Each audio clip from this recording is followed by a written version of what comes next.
Hola, muy buenas. Estamos ya en el quinto programa de Zona Historia. Y hoy traemos un programa muy especial. Vamos a hablar de un proyecto, del proyecto Palatia.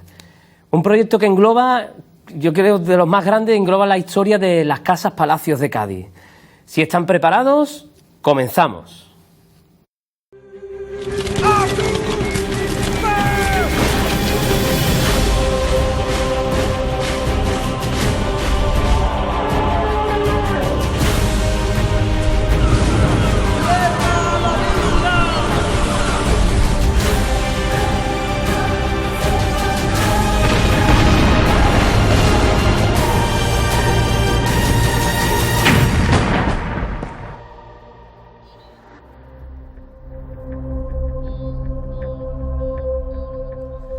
Pues como les decía en la entradilla, hoy vamos a hablar de un proyecto, del proyecto Palatia, y para eso tengo a dos muy buenos amigos aquí de nuestras batallas particulares. Tengo a Moisés Camacho, que ya repite con nosotros por segunda vez. 5 programas y ya la segunda vez, ¿eh? Ya de pesado, ya queda de artible. Hay enchufe aquí. Moisés Camacho es doctorando por la universidad, es historiador, ya creo que lo conocen. Y Yolanda Muñoz, que es la primera vez que vienes, espero que vengan muchas más. Por supuesto. Ella es doctora, ella ya es doctora en Arte y Humanidades y en nuestra ciudad hermana, San Fernando, pues lucha también por esto del patrimonio, ¿verdad? Efectivamente. Bueno, pues ellos más Antonio de la Cruz, nuestro querido Antonio de la Cruz, que ya lo conocerán, ellos tres forman parte de lo que sería el proyecto Palatia. Pero antes de yo explicar nada, os voy a preguntar en sí en qué consiste el proyecto Palatia o Casas Palacio. Bueno, pues el proyecto es un proyecto de investigación que se ha creado desde dentro de la universidad, desde dentro de un grupo de investigación de la universidad, en el que intentamos hacer un proyecto de investigación sobre las casas palacios de Cádiz. El proyecto de investigación es bastante amplio, tiene muchas fases, tiene muchos objetivos muy diferentes y esperamos que tenga mucha trascendencia y mucha transferencia posterior. Entonces, pues bueno, ya vamos a ir contando muchas cosas de ello. Sí, porque da la paradoja de que donde vivimos, porque yo he vivido en casas del siglo XIX y XVIII en Cádiz, sea yo creo que lo más desconocido de toda la ciudad. Conocemos la historia de los castillos, se restauran, etcétera, etcétera, pero donde vivimos, nuestro hábitat, el germen de Cádiz, es el gran desconocido, ¿no? Sí, es uno de nuestros retos, ¿no? Conseguir que la propia ciudadanía, nosotros vamos a hacer un trabajo científico, pero conseguir que la propia ciudadanía conozca la historia de su casa y se sienta orgulloso de ella, y algún día, ojalá, se pueda poner en valor, ¿no? Y hacer visitas o lo que sea. Y claro, cuando hablamos de casas palacio, no todos los edificios que hay en Cádiz antiguo, casco antiguo, son casas palacio.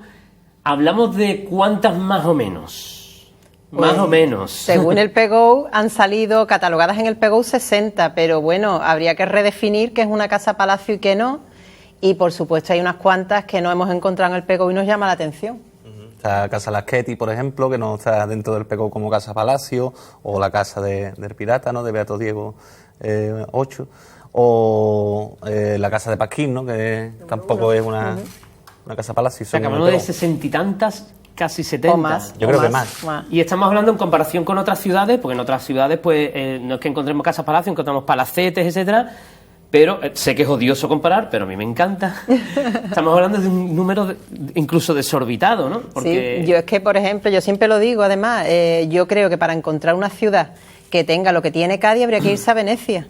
O sea, que es un casco histórico en el que completamente el casco histórico es de una misma época, una época que en concreto tuvo un crecimiento económico muy importante que supuso que tuviera ese crecimiento urbanístico. Entonces toda la ciudad es muy homogénea, porque tú te vas a cualquier ciudad histórica y tiene pues un núcleo medieval, después otro del barroco, después otro, pero es que toda Cádiz se hizo prácticamente en un siglo y medio por ahí, entonces es muy homogénea, y para encontrar algo así, que además se haya conservado, a ver, en el 90 y pico % de su territorio, ¿no? Salvo algunos edificios modernos ahí que han salido, Dios quiere que no salgan más, pero quitando 2 o 3 casos, se conservan muy completos, y entonces yo creo que hay que buscar una ciudad como Venecia para volver a encontrar algo como esto. Y es por tanto una de las características principales de esta ciudad, junto a las murallas, las que nos hacen que tengamos un valor excepcional único, ¿no? Dentro de la historia del arte y la historia en sí. Bueno, y este proyecto que tenéis, el de las Casas Palacio, que vais a ser los tres, más o menos, ¿cuántos años? Yo te lo preguntaba antes y sonreía porque estipulado ahí por escrito, ¿cuántos Nosotros tenéis? como proyecto, en principio hemos planteado 5 años, pero seguramente será más. Prácticamente o básicamente por la falta de financiación que tenemos y bueno, pues como estamos trabajando en otras cosas, pues le tenemos que dedicar muy poco tiempo. Aparte de la cantidad de información que Claro, podéis decir, es que, puede ser infinita. Es un proyecto muy ambicioso, pero que creemos que va a ser muy productivo y muy significativo en cuanto a transferencia para la ciudad, vamos, para resultados. Y como hablabas antes de las casas palacio, que habría que redefinir más o menos qué es una casa palacio, aunque luego vamos a ver un vídeo donde vamos a explicar lo común que tienen, no todas son así, porque hay singularidades de cada una. En sí, para hablar de una estructura común, ¿no? O sea, no todas las casas que hay en el casco urbano, como he dicho, son casas palacio, ¿no? Más o menos un patrón, ¿no?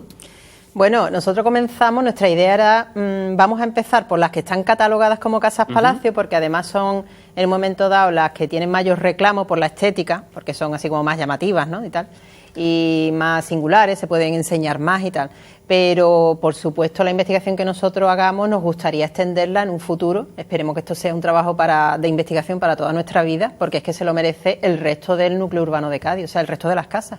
O sea, es que una casa del siglo XVIII gaditana, aunque no esté catalogada como casa palacio, cualquiera de ellas es de por sí un elemento singular histórico muy para guardar y para conservar y para estudiar. Claro, decía, y tengo aquí un libro en la manita, que luego hablaré de él, pero es de Ramón Solís, un gran historiador. Este libro es fantástico. Hablando de las casas del siglo XIX de Cádiz, nos habla de las casas, siempre se habla de la historia de los ricos. Pero también habla de las casas de vecinos, que en el Pópulo, por ejemplo, en el barrio que yo me he criado, las había, incluso con escudo heráldico, pero eran casas de vecinos que se arrendaban las habitaciones. También, exactamente, son casas históricas. Nunca tenemos que buscar portadas de mármoles ni vigas de caoba, sino hay que conservar también un poco estas casas menos singulares o menos llamativas, ¿no? Decorativamente. Además, una de las cosas más importantes, ¿no?, por las que nosotros conservamos hoy las casas palacios es porque muchas de ellas se convirtieron en casas de vecinos. A partir del siglo XIX, el compartimentar la casa y hacerle una casa de vecinos ha permitido que esa casa no llegue a día de hoy tal y como está. Aquí vemos la Casa de las Sirenas, por ejemplo. Casa de los Lilas, ¿no? Exactamente, de los Lilas, conocida Casa de la Sirena por... Claro, que fue también casa de vecinos durante muchísimo tiempo. Hasta hace 10 años, hasta hace 10 años. Estas están justo enfrente, con imitación incluso un poco de la portada de la catedral. Decía, sí, también. Que curiosamente el ayuntamiento tiene las placas confundidas y tiene la Casa de los Lilas enfrente. La descripción esta es la Casa Lasqueti. La Casa Lasqueti, que no está en el PGO como Casa Palacio. No. Impresionante porque es una de las más grandes. Consta de 2 o 3 patios. También muy bien reformada, que estaba también hace unos años muy mal, muy deteriorada. Aquí la Casa del Almirante. Casa del Almirante, posiblemente una de las más antiguas como Casa Palacio. Sí, bueno, la portada posiblemente, ¿no? Y en un limbo, ¿no? Sí. Aquí una recuperada, que es la Casa de las Cadenas, también de la familia Barrios, que se salvó, digamos, por ser archivo provincial, porque llevó un tiempo abandonado. Fue hotel y cosas más. Se salvó cuando se desechó la idea de transportar el archivo histórico provincial a la Torre Tavira del Palacio de Recaño hace muchísimo tiempo y se hizo aquí al final. Aquí está mejor, creo yo. Sí que el interior no responde a la distribución porque hoy día está adaptada como archivo. Pero ya estaba muy transformado. Sí, conserva las escaleras, la torre, que es visitable. Si hablan con el personal del archivo, les realizan una magnífica visita. Esta es otra de las características quizás de las casas gaditanas, ¿no? La entrada, ¿no? No solo la portada, la propia puerta en sí y los pomos que muchos de ellos se han perdido. De esto hablaremos al final del programa, de cositas que faltan. El patrimonio inmueble. Todo esto, imaginemos en un futuro hipotético, que todo va bien, seguís con el proyecto, la concienciación de los dueños de estas casas palacios, de las propiedades, tanto privadas como públicas, porque hay de las dos tendencias, todo va estupendamente. Se podría organizar como un reclamo turístico general, ¿no? Claro. Una especie ¿no? de ruta o de valor otro más a nuestro inmenso catálogo, ¿no?, de valores, ¿no? Pero es que nuestro proyecto no es un proyecto histórico al uso, es decir, los proyectos históricos de investigación histórica se quedan solamente pues en el estudio y el relato de lo que pasó. Nosotros vamos más allá y tenemos una siguiente fase después de hacer ese estudio, que todavía no lo hemos comenzado, hemos hecho solamente la primera fase. Tenemos un siguiente paso que sería el diagnóstico del estado de conservación, no solo material, sino, como tú has apuntado un poco antes también, burocrático y administrativo. Y luego un último paso de debate, de abrir un debate y presentar propuestas de perspectiva y de transferencia y de qué se hace con eso. O sea, de qué futuro tienen esas casas, ¿no? Entonces ahí es donde queremos abrir al debate y a la participación, y para eso hace falta divulgación y conocimiento y todo lo que vamos a hacer previamente, claro. yo sé que nuestros televidentes, cuando lo ven, muchos de vosotros, que estaréis ahora mismo quizás viéndonos dentro de una de esas casas palacio, y muchos de ustedes siempre están deseando, y Moisés y yo bien lo sabemos, todo el mundo está deseando entrar en todas las casas. Claro, aquí cruzamos el limbo de la propiedad privada. Hay que llamar, caer bien y un poco pedir permiso siempre, siempre. Pero claro, quizás la dificultad venga en esto de enseñar las casas, pero hasta un límite, claro, con unos horarios, quizás una remuneración dentro de, bueno, véase un circuito, ¿no?, de visitas, claro, o algo. Nosotros ya con ADI, con la asociación, planteamos a Diputación para el tricentenario un proyecto que era la visita de las casas palacios de la ciudad. Habíamos seleccionado unas cuantas que además eran de dominio público, no eran privadas, solamente me parece que había una o dos privadas, y lo que queríamos hacer era enseñar el patio y montar actos en el patio, exposiciones, contando también un poco la historia de la casa e incluso espectáculos, ¿no? Y claro, respetando los horarios y con el apoyo de las administraciones, que son en muchos casos dueñas de muchas de estas casas. Hablando de zonas privadas, por ejemplo, esta es la casa de la Bella Escondida, la que estamos viendo ahora. Siempre, todo el mundo, yo creo que es una de las más deseadas, ¿no?, como parte de futuras visitas.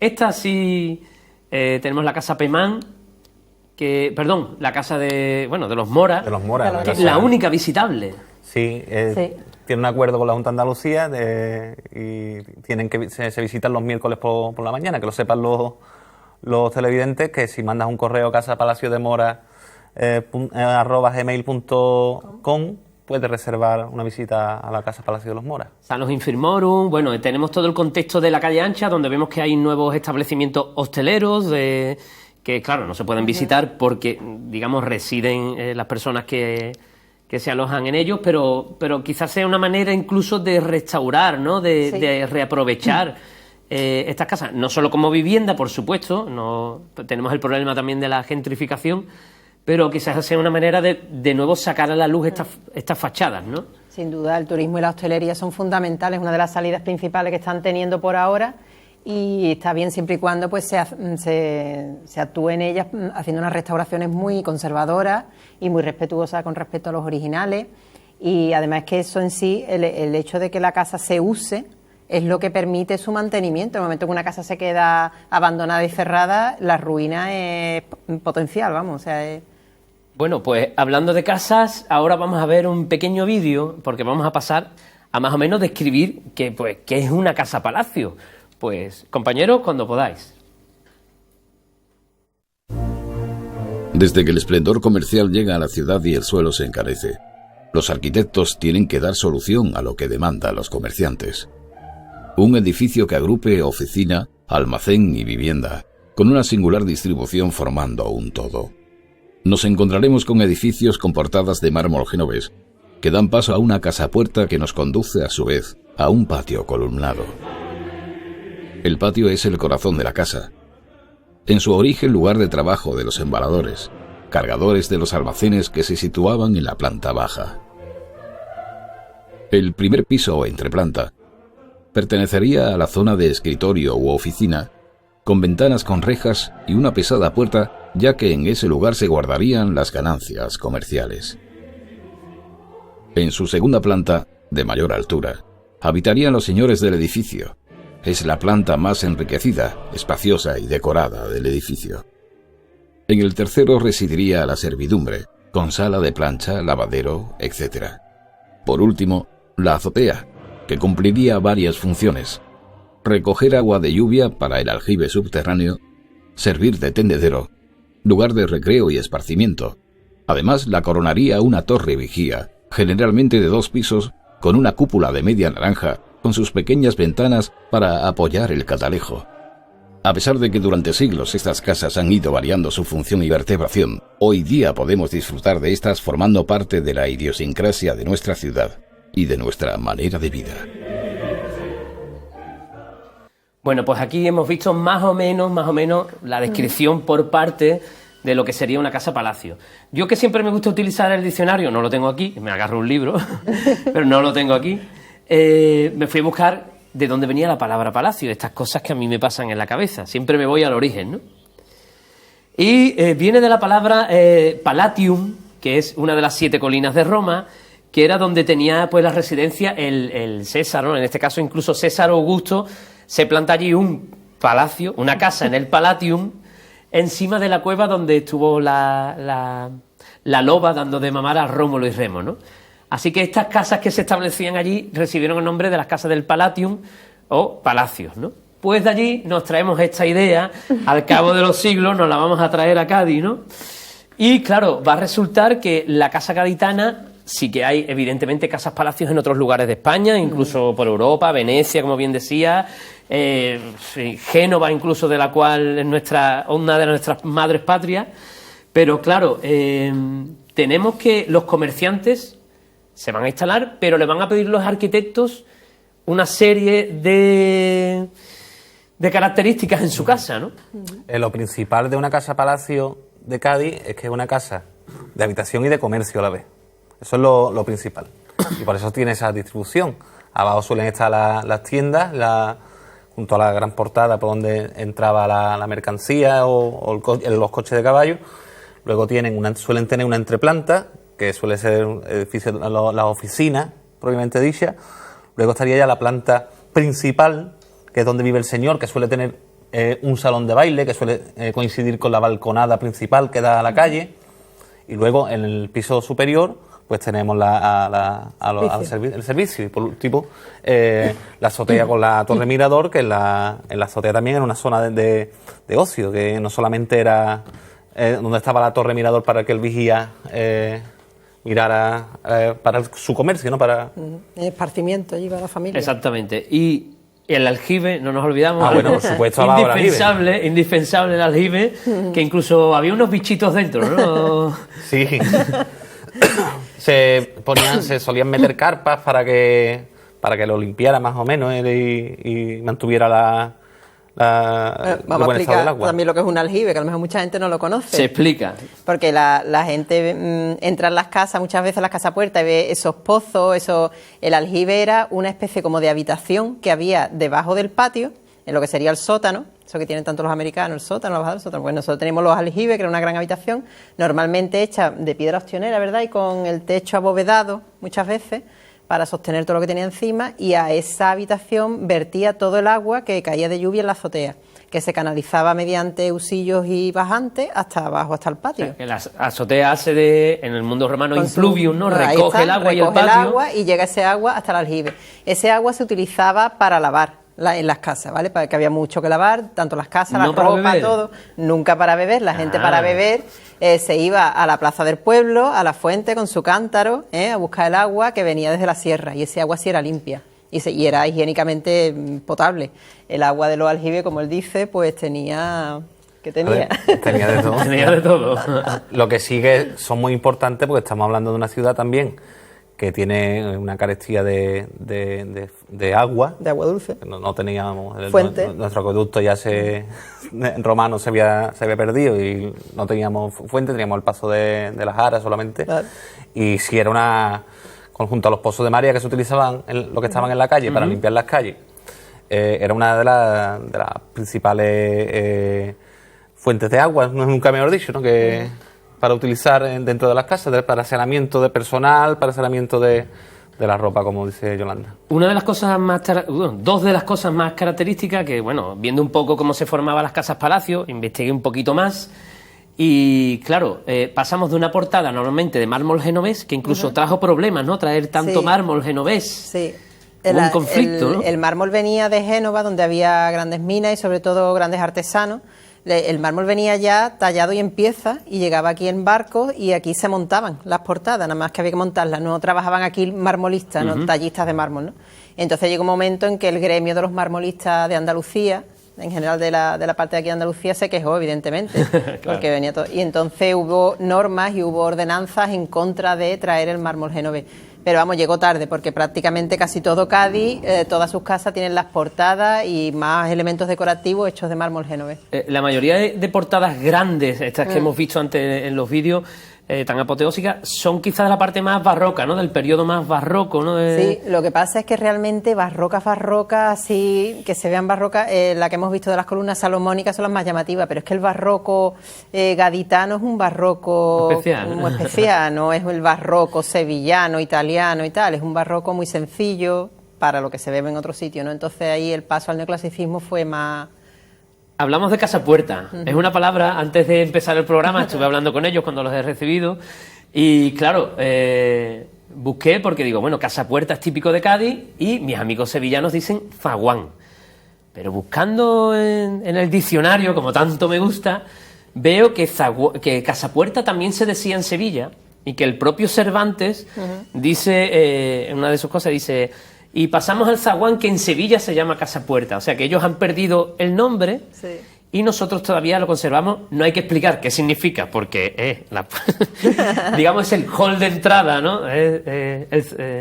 El acceso a un patio que yo siempre había creído que era el sitio de recreo, pero no. No. Era lugar de trabajo por el embalaje. O sea, porque no- era donde no- entraban los clientes o las personas con las que tuviera que tratar el comerciante. Claro. Mercancía también. La mercancía Mercancía. también se trataba en el propio patio, a pesar de que era zona de paso, pero que se habla, muchas casas tienen doble patio, y se habla, ¿no?, de que el segundo patio sí sería un poco más de esparcimiento. Más íntimo, es más, está en Incluso el fondo de la casa. algunos de la calle Rancé había un platanero, Sí, bueno, y etcétera. el de la calle Racé, por ejemplo, sabemos que se utilizaba como un corral de comedia, ¿no? Que muchos de estos patios se utilizaron de esa manera. Y era también para hacer obras de teatro, ese tipo de espectáculos. Bueno, tenemos esto, luego no hablamos aquí, pero tenemos unas apoteósicas escaleras. Y yo recuerdo mi visita a la casa, además con Antonio de la Cruz, que fue para grabar un programa de Zona Historia Radio. Entramos en la casa de la Bella Escondida. Si les parece bonita la torre, la Bella Escondida por dentro es sublime. Impresionante. Y es una de esas escaleras que se me va a quedar grabado en la mente, porque yo creo que era también como símbolo de un poco enseñar al que venía de visita, también para disfrutarla, pero dónde estaba, ¿no? Era símbolo de poder esos primeros pisos, ¿no? Como bien hablaba, la oficina o el escritorio, que se llamaba, que dicen que no, que tenía rejas y puertas muy gruesas, un poco para guardar todo lo que... La plata, ¿no?, que había dentro, ¿no? Era zona de trabajo, ¿no? En la Bella Escondida es curioso porque, eso sí me lo contaron aparte, es de doble escalera. Tiene dos escaleras y se sabe que por una de las escaleras era por el lugar por donde se bajaba a los fallecidos. Y entonces se le cogió miedo a coger por esa escalera y se cogía siempre por la otra. Entonces la parte por donde se cogía está totalmente desgastada y la parte por donde no se cogía está más nuevecita. Es una Menos mal. anécdota. Mira, aquí por ejemplo estamos viendo uno de estos patios, hoy ya reconvertido en la casa de los Lilas, la casa de la Sirena, hoy día es del ayuntamiento. Claro, al paso de oficina pierde un poco el encanto, ¿no? La verdad sea dicha, y un poco contemporáneo. Todavía conserva sus brocales y eso, tenemos que pensar que los patios eran así, se cierran luego con cierros, digámoslos así, con ventanales posteriormente, ¿no? Creo que en época isabelina Sí. o por ahí, pero originalmente eran pisos descubiertos, En ¿no? principio sí. Esto es otro de los patios. Es la católica, ¿no? No, esta es la Ketty, ¿no? Las Ketty, sí señor. Vemos todavía ahí la entreplanta, que siempre es mucho más pequeña, menos adornada, no como esta primera, que sí que podemos apreciar un poco incluso pictóricamente, ¿no? Y luego en los patios había unas pequeñas bodegas en la planta baja, para meter las mercancías y tal, que todavía se conservan en muchas de las casas. Ajá. Bueno, mientras vamos viendo estas imágenes, hablamos también de la casa señorial. Bien hablabas, Moy, de los salones de baile. Mucha gente en Cádiz se dirá, ¿salones de baile en Cádiz? En algunos hemos estado con pinturas, frescos en el techo. Sí, hay bastante. Era lo normal. Todavía hay bastante conservado. Y espejos. Ahí vemos, mira, el brocal con la caída al aljibe, uno de los pocos que se ven. El casino gaditano es cosa aparte porque tiene muchas remodelaciones. Y este patio, pues, digámoslo así, no es normal, ¿no? Dentro de... No, pero también tiene su singularidad, es del además, neohistoricismo del siglo XIX. Y la primera planta, yo creo que una de las mejores muestras de la arquitectura isabelina en Cádiz. Cuando hablamos de isabelina, barroca, neoclásico, para que la gente no se maree, empezamos con barroco. Luego va a venir una normativa desde Madrid, desde la Academia de San Fernando, que es la que cuida de la estética, que dice que a partir de tal día, estilo neoclásico. Y punto. O sea, si vas a hacer obras en la fachada de tu casa, no vayas a poner otra vez las volutas barrocas porque no te las admiten. Hay una normativa para los arquitectos que tienen que construir ya en el neoclásico. Y es en Cádiz donde algunas casas van a quitar su portada barroca. Y de hecho recuerdo, la Casa del Pirata tiene un plano diferente a como es ahora, se construye diferente, y van a meter ya los frontones neoclásicos, etcétera. Y luego posteriormente, en época de Isabel II, por eso se van a meter, pero más ornamental, el isabelino. Digamos que es sucesivamente, pero por mandato de Madrid. Es por eso que podemos encontrar todavía en Cádiz casas barrocas como la que hablamos de Rancés, de Manuel Rancés, de tipo isabelino. Bueno, pues tenemos aquí neohistoricista el Casino, y neoclásico pues tenemos bastantes en Calle Ancha, hay varias de ellas, ¿no? Y es como la evolución, ¿no? La casa, las que siguen barroca, es que en el siglo XIX no tenían dinero para cambiarla. Eso claro, es que no hicieron obra. Lo de la orden esa no fue muy llevada a cabo. O sea, tú puedes dar una orden desde Madrid, pero que aquí después se llevara a cabo no siempre se consiguió, porque bueno, había que tener dinero y bueno, que un poco las leyes se toreaban también. También algunos arquitectos que se habían criado o que habían nacido con la enseñanza del barroco no podían cambiar ahora de repente su estilo radicalmente. Entonces tiene un proceso de transición que en Cádiz se nota en ese proceso de transición. Y brevemente, antes de irnos, perdona, disculpa Moisés, antes de irnos a publicidad, el tiempo apremia, dos puntos, porque me ha hablado de la parte rica. Arriba tenemos el piso de servicio, también, porque siempre hablamos de servicio, pero yo siempre utilizo también de esclavos. No olvidemos también que el servicio era esclavo, y siempre hago hincapié en eso. Vivían bien, no vivían en malas condiciones, en una posible y nada. También estaba el cuarto de plancha, un poco el de todo el trabajo del servicio, incluso las cocinas. Y arriba, como bien decíais, la azotea. La azotea gaditana, incluso yo propiamente la he usado como sitio de recreo, como sitio de juego. Hoy sería muy peligroso y tal, ¿no? Pero yo he jugado por allí entre los pretiles a perseguir palomos, ¿no? Nunca me lo he dicho. Yo creo que todos, ¿no? Es como una característica, es una plaza más donde compartes con tus vecinos quizás esos buenos momentos. ¿Y la Casa Palacio tiene que tener torre vigía, sí o no? No es obligatoria. No tiene por qué, ¿verdad? No era obligatoria, muchos la construyeron, se supone que servía para vigilar los barcos que venían al puerto, pero bueno, también a lo mejor ahí tiene ciertos tintes de ostentación, ¿no? También, pero no todas tenían, y además sabes la normativa esta de que en un momento dado deja de construirla porque eran peligrosas por el tema de los terremotos. Te voy a cortar porque eso lo vamos a contar después de publicidad. Nos vamos a ir a publicidad y vamos a hablar de cosas curiosas y normativas muy especiales que tuvieron las casas de Cádiz. Así que volvemos en unos minutos.